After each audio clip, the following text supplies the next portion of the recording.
mute yourself. And we're recording the meeting.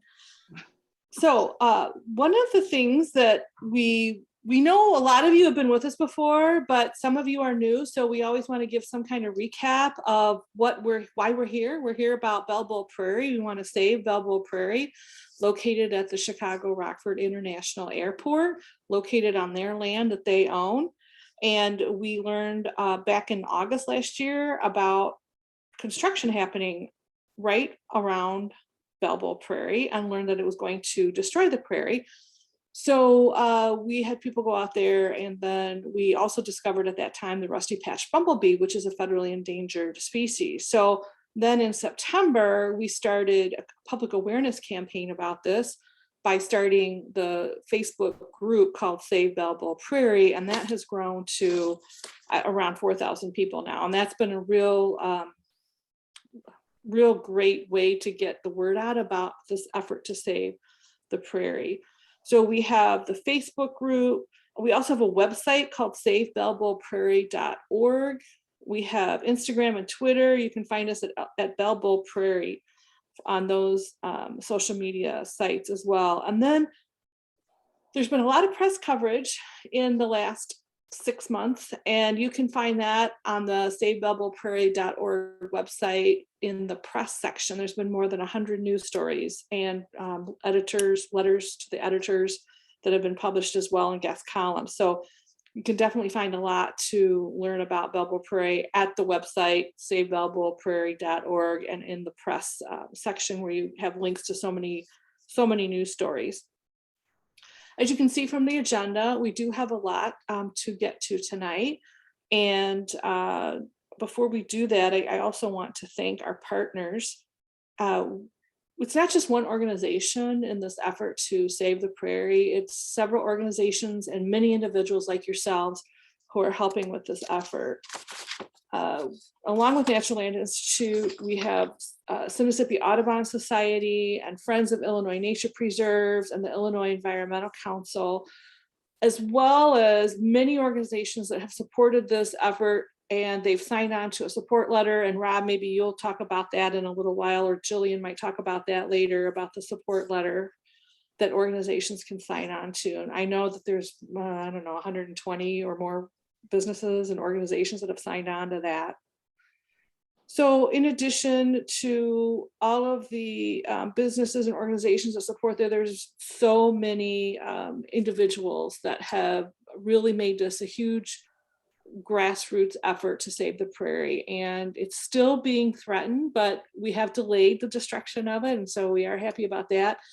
We aren't against jobs or the expansion of the airport, but we do want to save the prairie, and we think that they can expand with being environmentally responsible. So with that, I'm going to turn it over to Rob Telfer, who works for the Friends of Illinois Nature Preserves as the Bell Bowl Prairie campaign manager. So Rob, go ahead, take it over. Thank you, Kim. Yeah, so we're just going to do a little background exposition for you all. Obviously, some of you have heard this a gabillion times, but this is important work to make sure that we're all on the same page and are speaking from the same vocabulary. So Bell Bowl Prairie is an 8,000-year-old prairie, which means that it has existed since the whatever the ice things, glaciers receded from Illinois. And that means that back when it was first formed, there were still saber-toothed cats and woolly mammoths and things like that. And slowly, as you know, Illinois was sort of chopped up into different agricultural units, and Bell Bowl was part of a army base, World War I and World War II army base, which sort of spared it from development. But it also meant that an airport was built around it. And so today it lives between two busy runways. And because they're busy, because the airport is, quote, the fastest growing airport in the world, they want to develop what they call the midfield. And the midfield happens to be Bell Bowl Prairie. So they've had several different plans, all of which we've had to sort of like drag out of various people. And currently there is this road, as you can see on the picture here, that is slated to go right through the highest quality part of the prairie. The rusty patch bumblebee saved the prairie because it was found there last fall, right before they were going to start demolishing the prairie, and so we had a brief reprieve. There was much weeping from me and other people who were very excited to hear that wasn't going to be destroyed tomorrow. But then we sort of looked at the plans again, and it's like, oh well, no, there's still plans to do this, and we still need help. And when it's all said and done, we might find that the Endangered Species Act is not going to help us. That they could legally destroy this prairie. And so we need to figure out ways to make sure that it is, even if they do find out that it is legal, that it is wrong, and that we continue to tell people, including the governor and our local and state politicians, that it's wrong to destroy something that there's so little left of. The stat that's always given is that there is, why is it even legal, even with the Endangered Species Act? Because with the Endangered Species Act, they could say, well, since this isn't threatening the entire existence of this endangered species, then we can issue this one-time take permit to allow you to destroy its habitat, which is sort of like how we slowly chop away all of nature piece by piece until, yeah, it gets destroyed by the death of 1,000 cuts. Or death of 1,000 bulldozers, I don't know. So yeah, we have to continue to make a lot of noise and try to make people understand that a rare ecosystem is more important or as important as a rare animal. Because you have to wonder how many creatures, tiny little bacteria and fungi and all sorts of things that are in an 8,000-year-old ecosystem that haven't even been documented enough by science to say whether they could qualify to be an endangered species. The destruction just goes too fast for us to count. So that's why we're here. And I think that's a good enough backstory. If people have questions, obviously just dump them in chat. And I think we can advance to the next slide. So what is very exciting is that we are joined tonight by a guest speaker who I'll be just asking nerdy questions to, me being the nerd, she's cool. And so Bernice Benedict Popelka is definitely a hero in sort of the fight to save remnant prairies. She's largely responsible for saving Peacock Prairie, which then became Woodworth Prairie. And she wrote this book, as you can see the cover on the slide here. And yeah, she also used to work for George Fell, or for George Fell, or with George Fell. George Fell was there. Or George Fell. Or George Fell with the Natural Land Institute back in the day. How come you disappeared? I'm here. It's just they took the slide down. I don't know why. So we can see you. Oh, yeah, so we could see you. Yes. You're the star. Yeah, so this was a fight that was very important. Obviously, remnant prairies are the topic du jour today, but back then I imagine almost no one who wasn't a huge nature nerd knew what a remnant was. And so I'm going to have some questions for you, Bernice, and I would just love to hear your responses. So what is the backstory for what set up for the fight for Peacock Prairie? I was born and raised in rural Wisconsin, and in my early years, I was attached to seeing the outdoors. And when my husband got a job in Chicago, I missed the outdoors. But at that time, Wisconsin was very strong on environmental interests.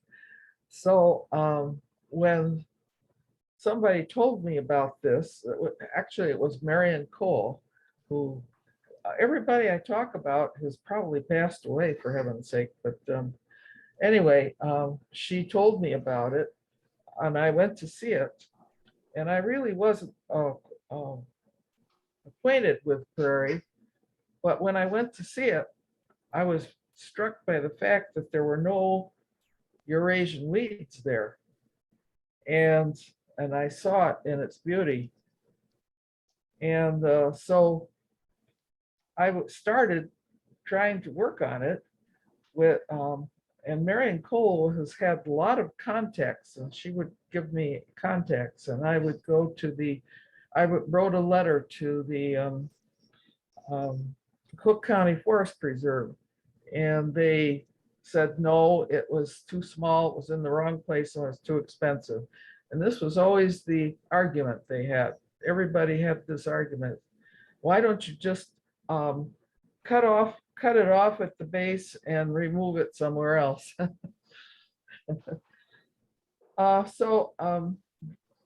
There are, I went over this list before after I talked to you, Rob, and I put a list down of all the people who inspired me. There were half a dozen who really got involved in helping me in many ways. Marion Cole took me to Ray Schulenberg to see him. He was starting a prairie in the Morton Arboretum, and he had just done just 3 acres. And he was very enthusiastic and supportive. Then I was with the Audubon Society, and at one of our meetings, Dr. Hugh Iltis was associate professor of botany at UW and University of Wisconsin, and he was a fiery person. And after he spoke, I decided I was going to save that prairie, do or die. And I was supported by different people. I acquired people from various walks of life. Don Matsky was head of the Isaac Walton League. He had us have a program. Helen Dalskog was a retired secretary and an excellent writer, and so she became our corresponding secretary. And Dr. Evelyn Tyner, she loved to take pictures, and the 2 of us would give programs to different groups. I would say that there was something different about that time. At that time, it was after World War II, when people were, it seemed that the Chicago area was growing fast, and it seemed like suburbs mushroomed up overnight.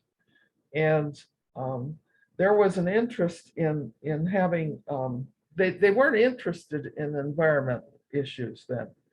And so what I had was this problem of people who didn't want to give up swimming pools and golf courses. They didn't see what there would be in a prairie. They just couldn't see that. And so this inertia, attitude of inertia among the public, but they had this feeling of, so many people had come to the Chicago area from other places, and I think they were beginning to feel impacted by I don't know whether it was the fact that the place was growing so fast or what, but when I went to the Chicago Tribune with my story, I got support right away. I could tell there was an underlying current of sentiment about wanting to have nature. And I think that helped me a lot. There were about a half a dozen other, there was a half dozen people who helped me, really. There were a dozen other people who they weren't actively involved with me so much, but they were very supportive. I would say from the Morton Arboretum, I know I talked with you, Rob, about let's see, Floyd Swink. He was fantastically supportive. He went on TV for me and spoke up for it. And then, of course, when we had a booth at the Chicago World Flower and Garden Show, Elizabeth Zimmerman, who was with the Morton Arboretum, did a mural for the background for our booth. So I think that there was, and George Fell, somehow, I don't remember how I knew him during that time, but I did know him. And so now that because he was very active with your organization, and when I went back, when I had to move because of my husband's job to Wisconsin, I went back to school to get my degree, and I was looking for a job, and the Department of Natural Resources here, they were saying they needed to have a person in biology, and I only had a degree in botany. So then I started reaching around, and it was George Fell who gave me a job in Rockford. And I would drive down there. I had an apartment and would work for him. I was supposed to encourage people who owned natural areas to how to take care of them. That was my job. I'm going to stop here and you can ask me something else. First of all, it's just so great to hear someone say all these names that you hear so often, what I hear so often, as people who were supportive of you and like helped raise up your voice so that you could succeed, and then you raised up so many other people's voices to succeed. So I guess what was the hardest part? Like you said that there was this sort of like suburban sprawl that people, so the inertia of people, they didn't want to like stop and change their plans, which is definitely what we're looking at right now. So what was the hardest part to get over to preserve these places? We were acquiring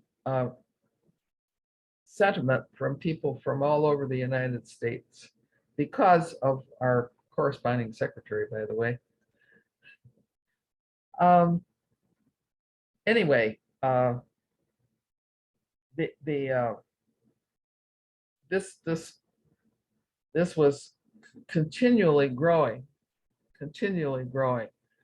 We had some downsizes, some depressing moments. For instance, although Dr. Beecher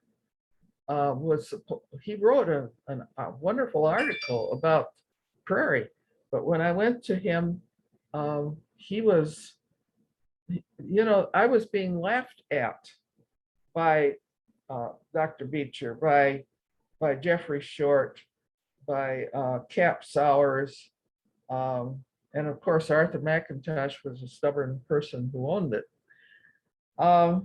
And then of course in Glenview there was the John Birch Society, and the people who lived on the side of the prairie, they said they opposed us saving it because they were supportive of the poor businessman who needed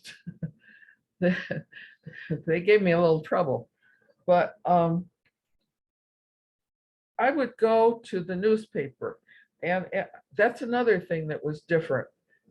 In the Chicago area, there were 4 major newspapers: the Chicago Tribune, the Chicago Sun-Times, the Chicago Herald, and the Chicago American. And if we didn't hit one of them, we hit another, and we always had a story. And that was always calling people's attention to it. So at first, people would say, "What's a prairie?" This is what the general public was saying. "What's a prairie?" And when they started hearing about it so much, then they said, where's the prairie? And then we had to worry about them wanting to come and take plants. I know that Gunnar Peterson was very supportive from the very beginning, but he was employed and he couldn't do anything until the board approved it. And what happened was, I went on vacation with our family, went on vacation. I came back and Marion Cole called me and said that there were some people who leased the property, some property, and they were going to make a practice baseball area out of it. And I got in my car and I went over there, and the guy who was mowing, he had a cowboy hat on, he was shirtless, he had a knife at his belt. And I stood in front of him and said, you can't do this. And he said, who says I can't? And I had a whole reef of these supportive papers in my hand. And I said, these people do. And so then he told me that to come back in half an hour and his boss, and I should talk to his boss. I raced home and I called everybody on our board. And Ev Tyner she said, would you like me to come with you? I said, yes. And so she came and she took pictures of him doing that. And we talked with the owner, and of course he didn't know anything about Prairie, but he told us that McIntosh owned it and was leasing it. And we asked him to hold off for a couple days and we'll see what could happen. And that's when I had to, Jeffrey Short, he had an English accent, and he had a whole spread. He lived in a house in I think it was Winnetka, in the middle of a woods. And we went there.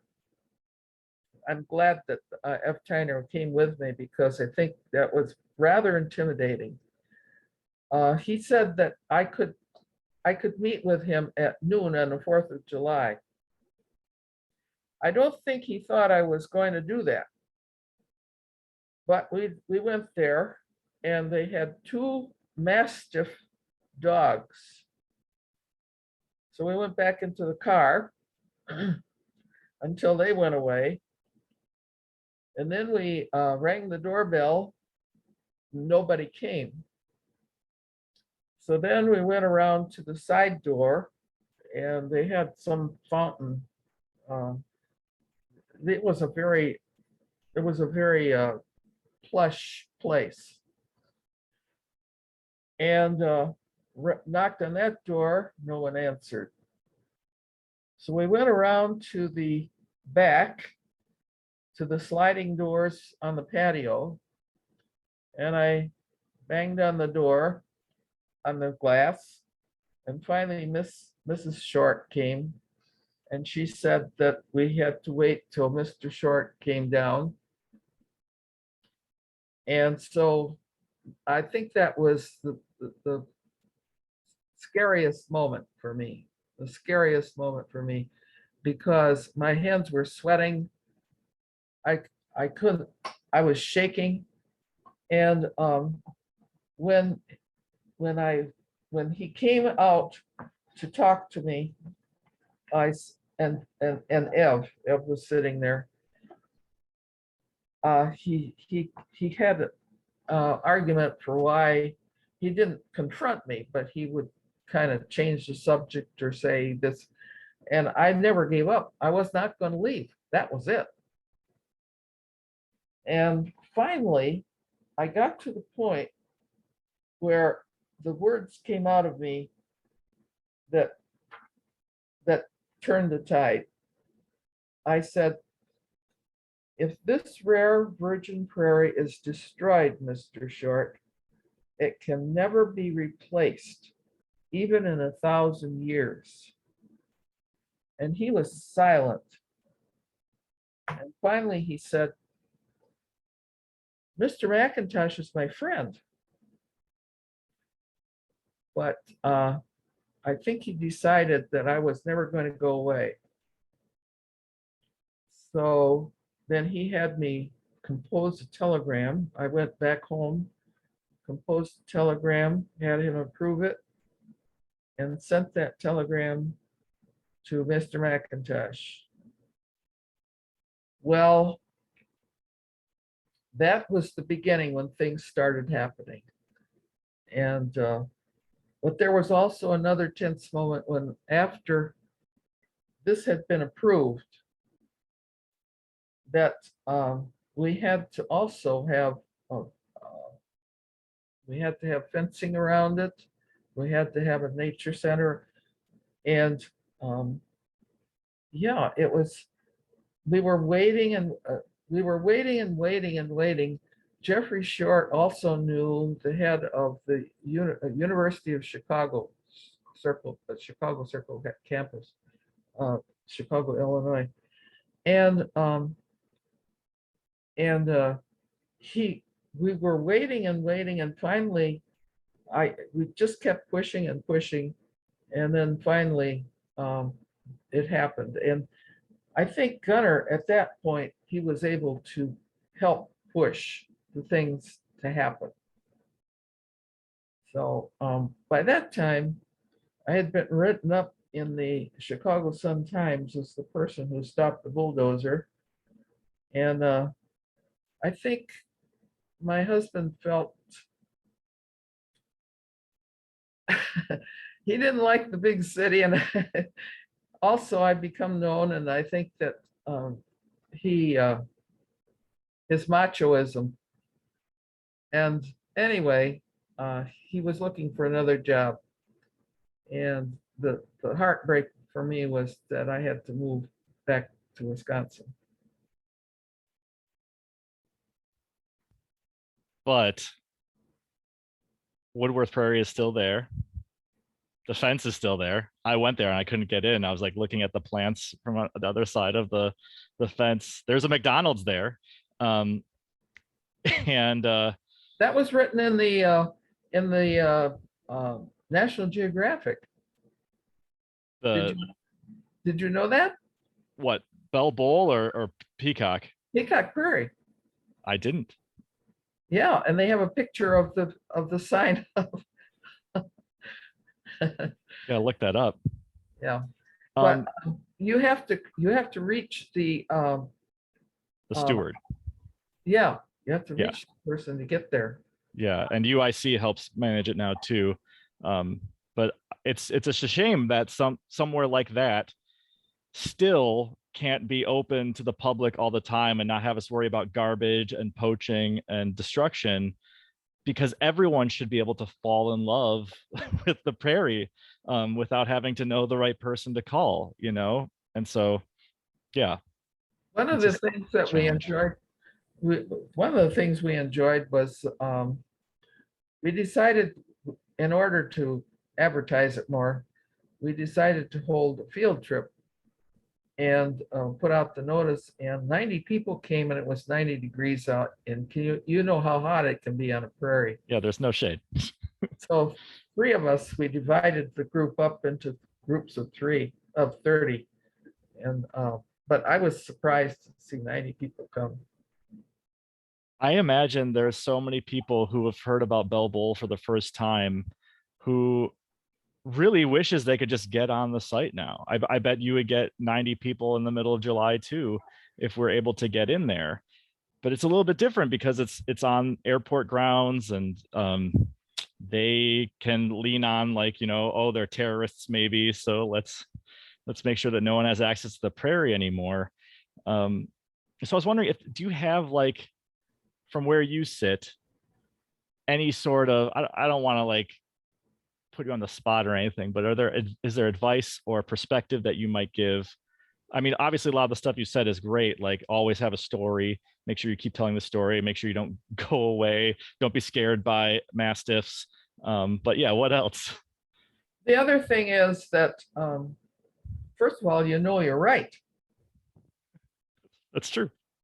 And you acquire, I think you've done all those things about getting people to know about it. But I think what I did in the back of my book, I wrote something about,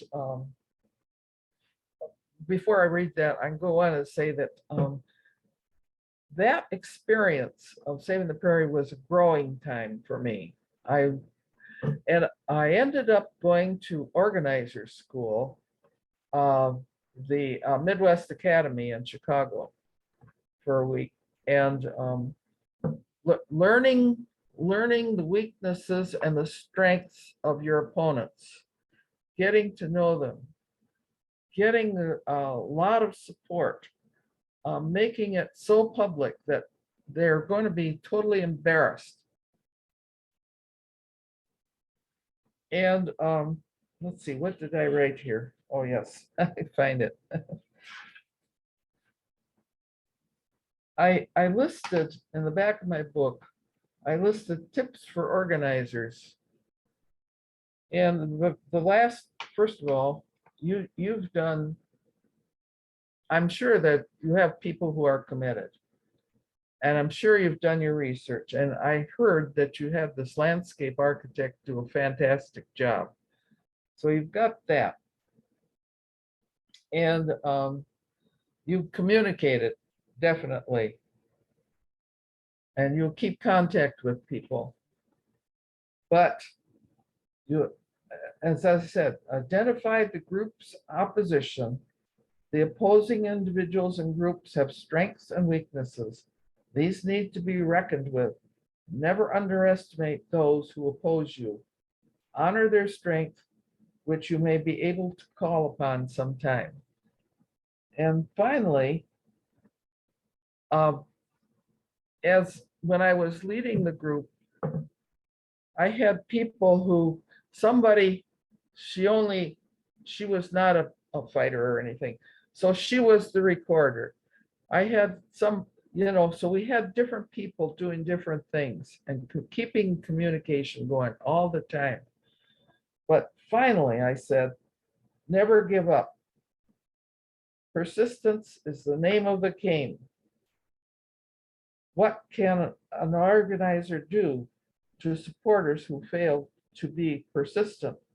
Give that person a new small goal that he or she can succeed with as a part of the cause, and celebrate when that person succeeds and tries to find ways to show the person that the group is progressing with the cause. So that's keeping the hope up, keeping the hope up. What happened to me was, then I was back in Wisconsin, and it took me 40 years before I wrote the book because I was busy with family. But I also became active here. And you have heard about Peacock Prairie. So there were a group of people, they were feeling down-pressed. They were, because Kenosha wanted to put in a shopping mall. And they felt down-pressed.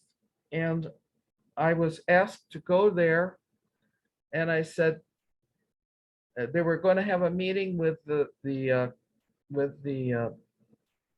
governmental officials. And they thought they had it in the bag.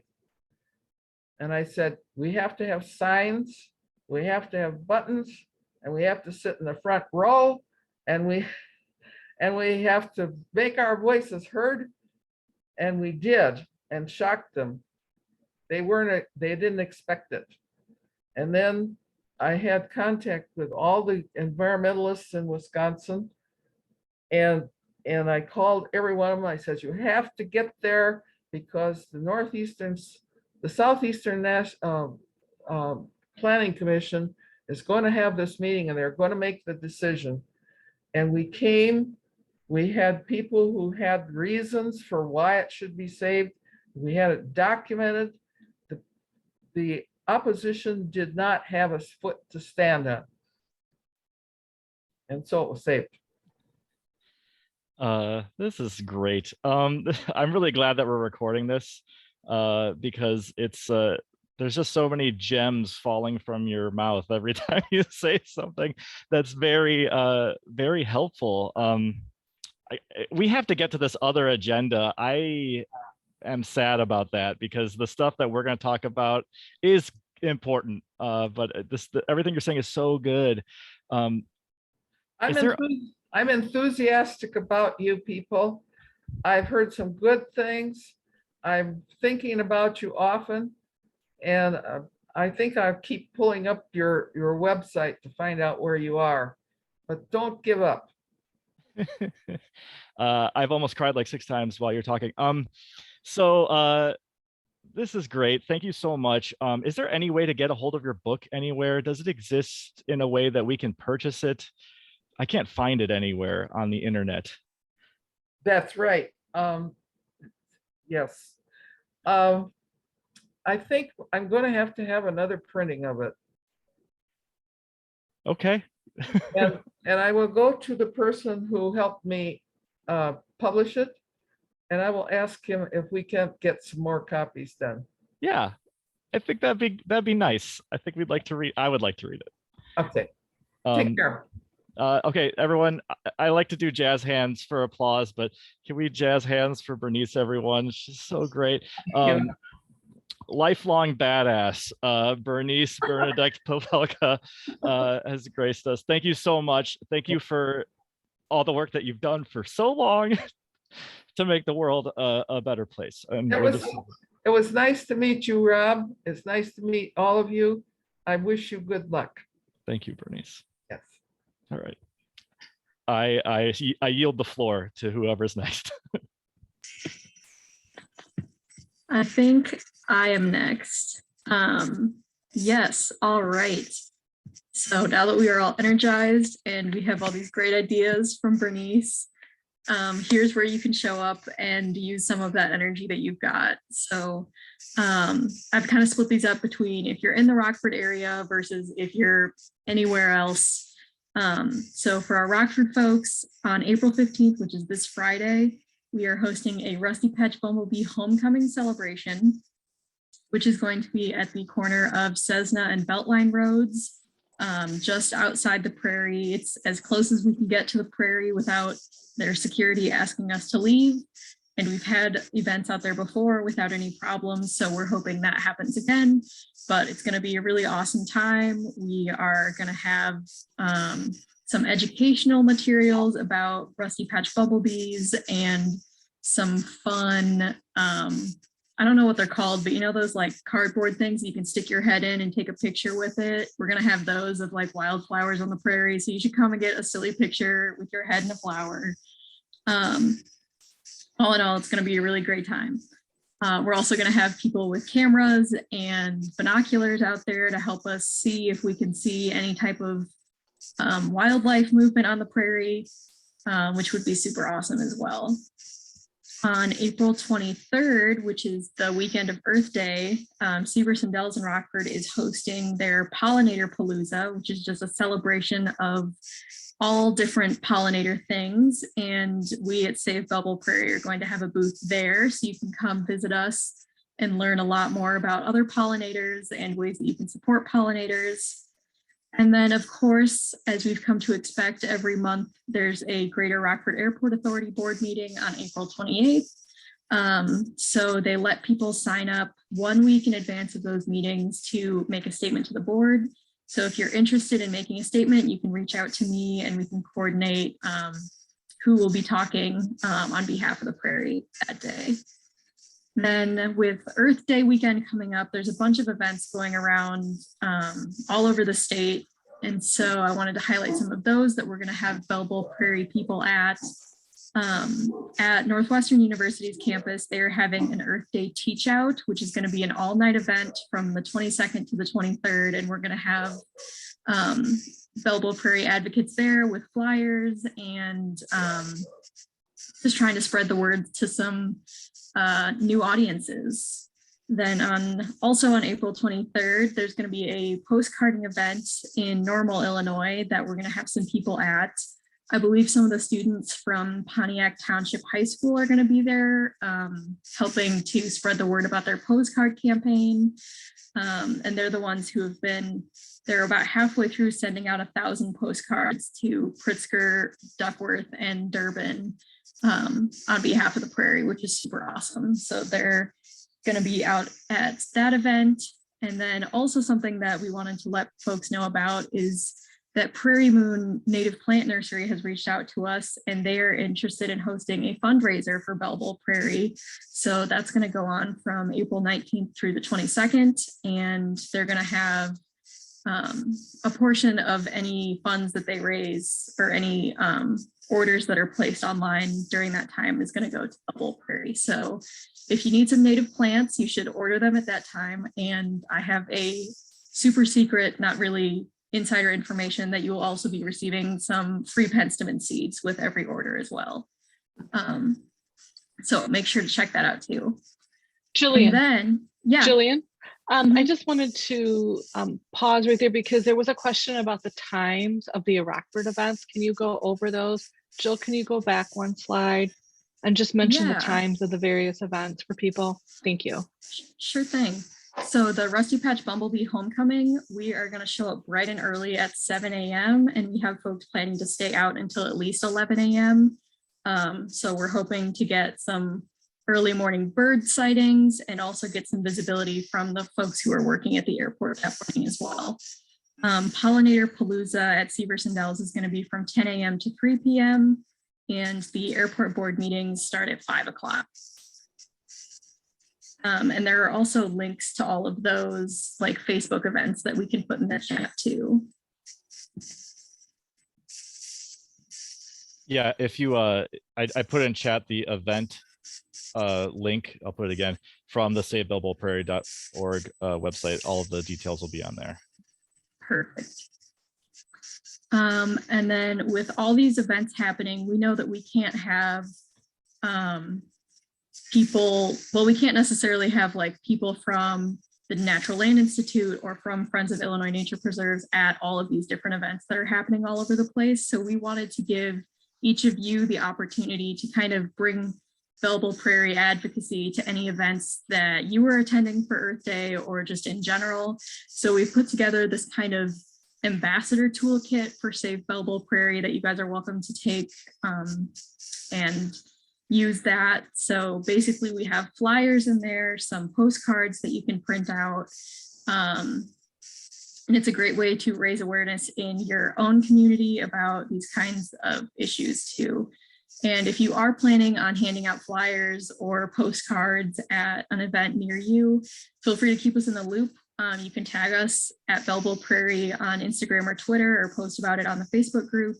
And we would love to know about your plans and just keep that momentum going of being able to say, like, look at all these people across the state who are doing things to help save Bell Bowl Prairie. So yeah, please use these materials and we can have a link to them in the chat. And then also there's a link on the website to the materials in this toolkit as well.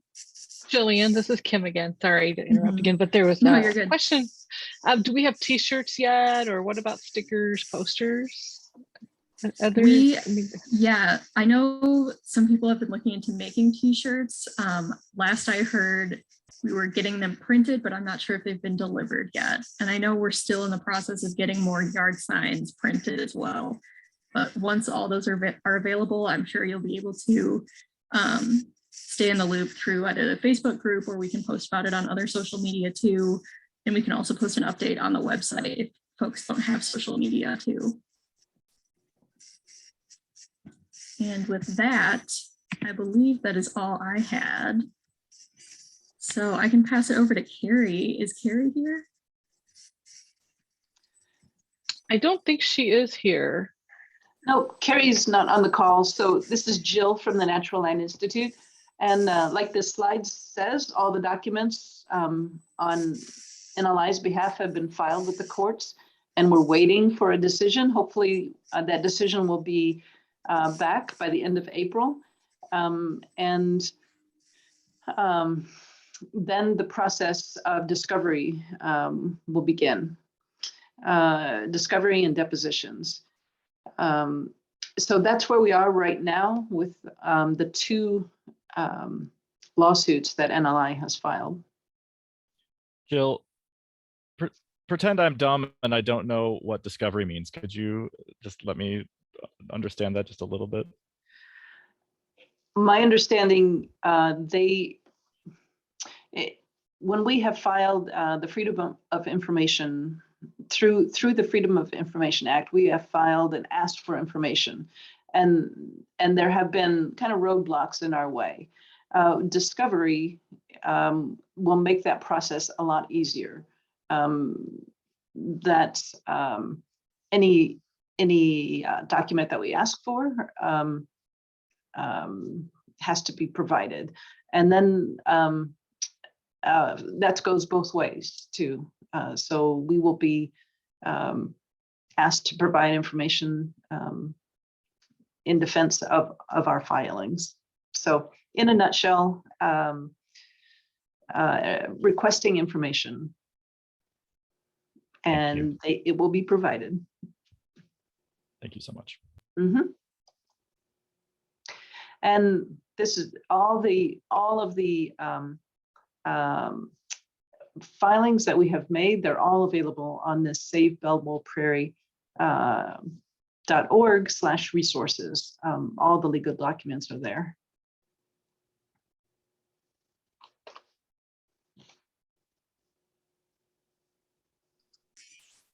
Okay. Okay, Go ahead, Jillian. Jillian, go ahead. Okay, I was just going to say, I think Carrie was assigned this slide too, so I can take it over. So some updates on some of the media coverage and press coverage that we've been getting for Save Bell Bowl Prairie.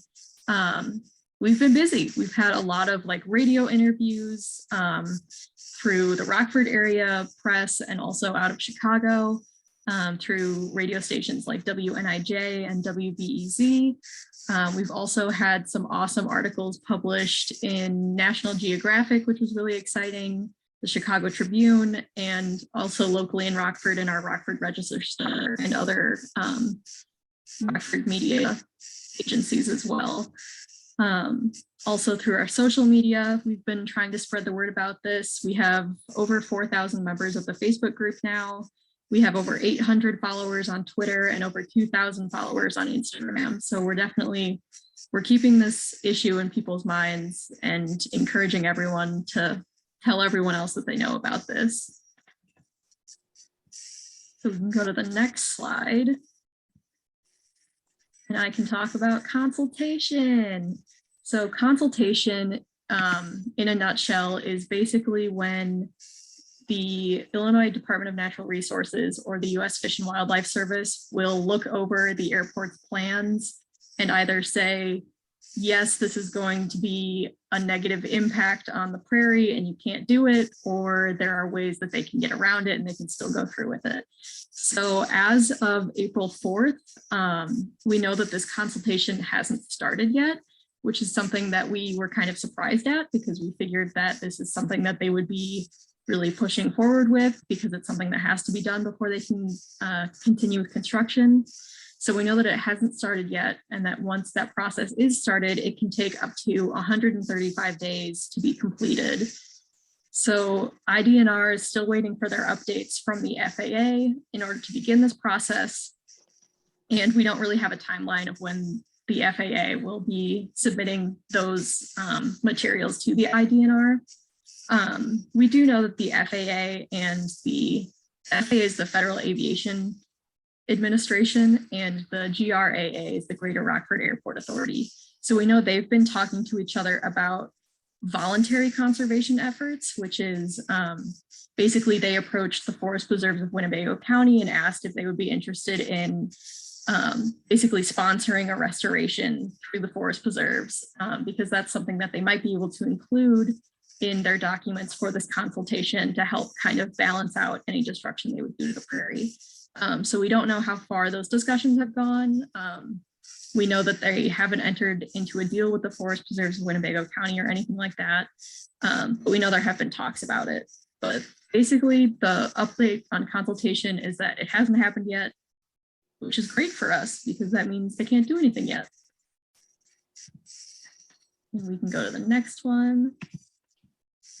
So on the political advocacy front, we're still reaching out to Governor Pritzker and Senators Duckworth and Durbin. So I'm sure many of us have seen the governor's recent ad. And we had one of the Save Bell Bowl Prairie advocates was able to edit that ad to be more realistic. And we can show the video here.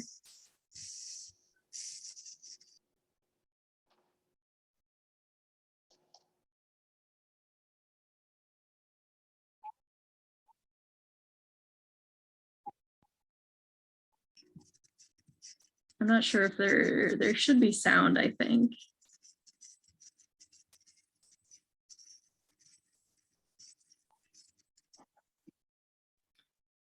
The person screen sharing needs to click share sound when you set up the screen share.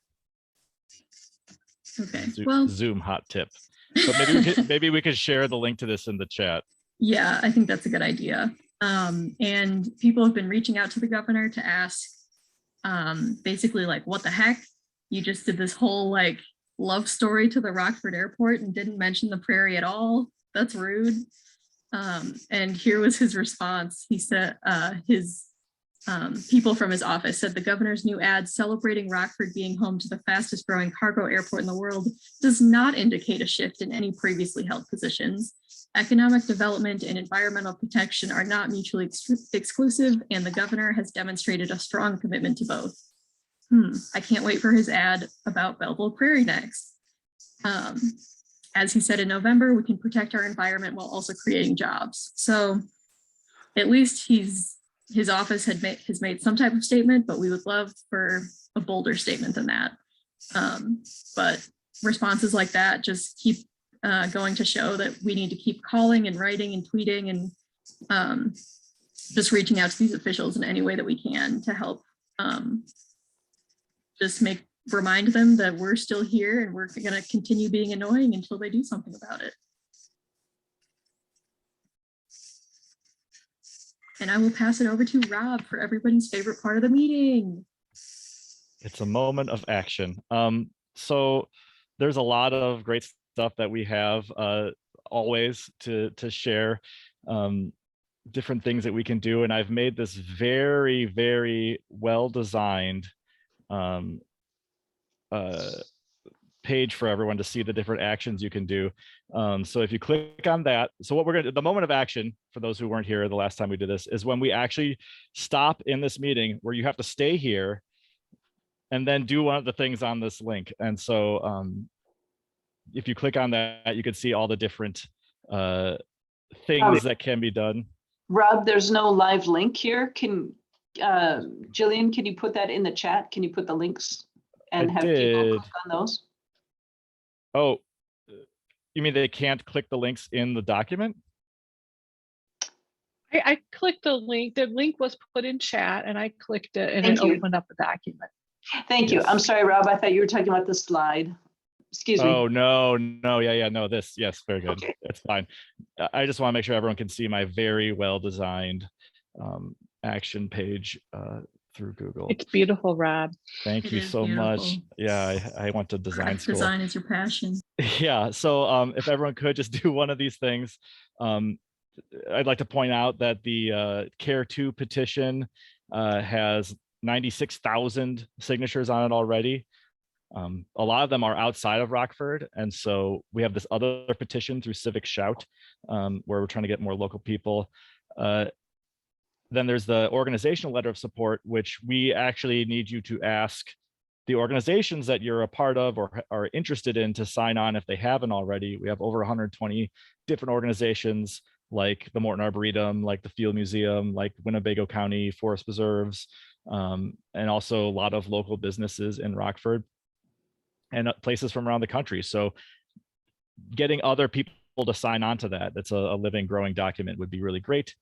If you have money, the legal fees, as they mentioned, this is sort of delayed for a while, but that means that also the legal costs will also drag out. And so any extra help in that regard is super, super helpful. And then, the tweets, tweet at the politicians, you tweet, give them a little tweet nudge. It's very helpful. Every little bit counts. And like Jillian mentioned, the governor's office did release a statement where they did have to sort of like acknowledge us, which they would not have done had people not yelled on Twitter, which is where all yelling happens, is on Twitter. So yeah, if everyone could just do one of these things, it's very easy. And then also another thing you could do is share this beautifully designed action link with your people, your friends, to make sure that people outside of this meeting can also add their voices to the chorus. So it'll take a little bit more time for you to do 1, 2, or 3 of these things. Yeah, some good stuff going on in chat. Jillian, while this is happening, what is the state of the t-shirts? There are t-shirts that are going to be made. Is that true? Yes, I believe so. There are, I know at least one person has been designing t-shirts and has sent them to a couple printers. And so we're waiting for those to be sent back, I believe. I'm not sure if we have a mechanism for getting those distributed yet, but it is in the works. And yard sign update, we have sent the order to the printing place in Rockford, and they are in the works and should be done hopefully soon. But I don't really know how long it takes to print things, but hopefully not that long. If it's my printer, it takes forever because I don't know how to work it. It just keeps running out of ink and blinking at me. Okay, this is good. The thing is too, like, so these questions like, where are the t-shirts, where are the stickers?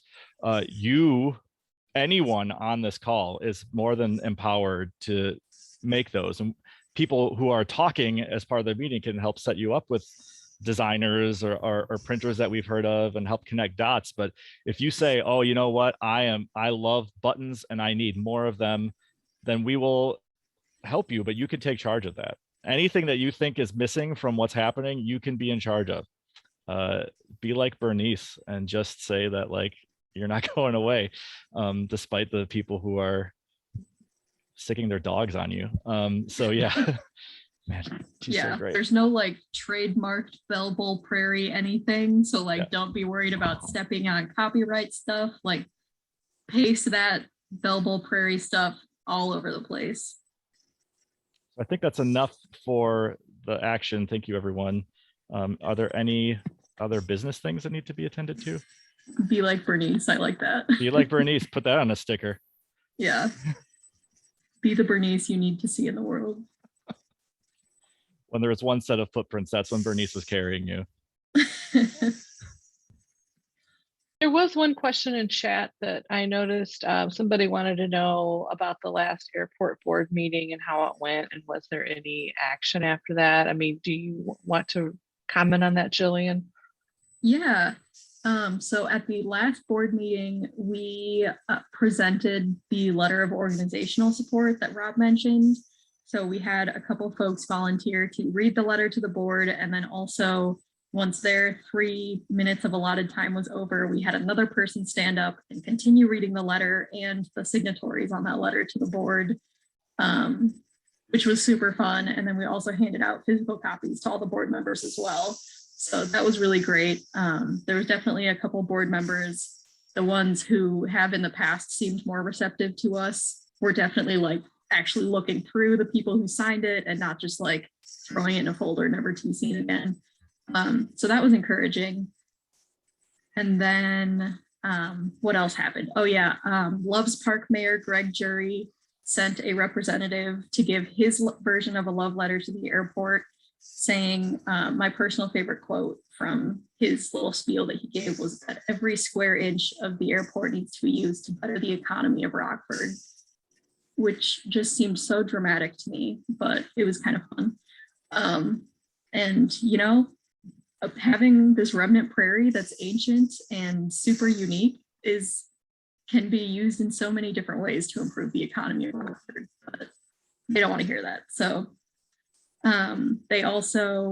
there is one person who speaks at every meeting talking about the kind of like the labor safety issues that have been brought up with the airport in the past. And so he gave a talk as well about just like environmental hazards that he and his coworkers were exposed to during their times as firefighters for the airport. And so he's been a really good ally to Bell Bowl Prairie as well. He's spoken at some of our events in the past. And there was also, the last speaker was, who was he? He was a representative from like the International Union of Operating Engineers or something like that. And he basically said, this airport is losing Rockford jobs, it's losing money because you're not pushing forward with this expansion plan. It's going to make people think that this airport can't get something done on a deadline. And I think he, in his mind, was supportive of the airport destroying the prairie, but all of the arguments he made were definitely supporting the airport redesigning their expansion and saving the prairie. So that was also kind of fun to hear. And I know some folks got together after the meeting just to talk, and I think they met at a local pub just to kind of digest everything that happened at the meeting, which was great. There wasn't any formal actions planned or anything like that. Thanks, Jillian. And there was another question, which was more of a historical question from Nico, who wanted to know why the airport authority wanted to destroy the prairie in 1968. And for those of you who don't know, our founder, George Fell, actually stood in front of a bulldozer on the prairie in 1968 and saved it. And I don't know the exact answer to that and wonder if Jill can answer that question. What were they going to build a runway at that point or expand some other part of the airport? My understanding is they wanted to use the gravel in the prairie for fill for the runway. Aha, the very, very valuable gravel prairie. In the prairie, gravel in the prairie. Thank you. The secret sauce, as Ed Cope called it. Nice, thanks, Jerry. It has to stew for 8,000 years before it's ready. Yeah. All right, I think we've got to all the questions in chat. Anyone else have any comments or questions before we end the meeting? Jillian, you want to talk about? Oh, sorry. I just shared in chat the awesome song that the very sad, moody song that was it Patrick? Oh, what's his last name? Jenkins. Yeah, Patrick Jenkins wrote for Save Bell Bowl Prairie because he heard us talking on WBEZ is the first time he heard of Bell Bowl. So that's like a great proof that like us yelling at various people has payoff and that people are bringing what they can to this movement. So if you want to listen to this very awesome emotional folk song, I saved I shared the link in chat. Yeah, it also goes to show that like you don't necessarily have to have like a team backing you in order to take action for this. Of course, if you want a group of people that you want to organize with, we can help connect you with people. But also if you just want to write a really catchy, kind of sad, but also inspiring song, you can do that too, and it'll still have an impact.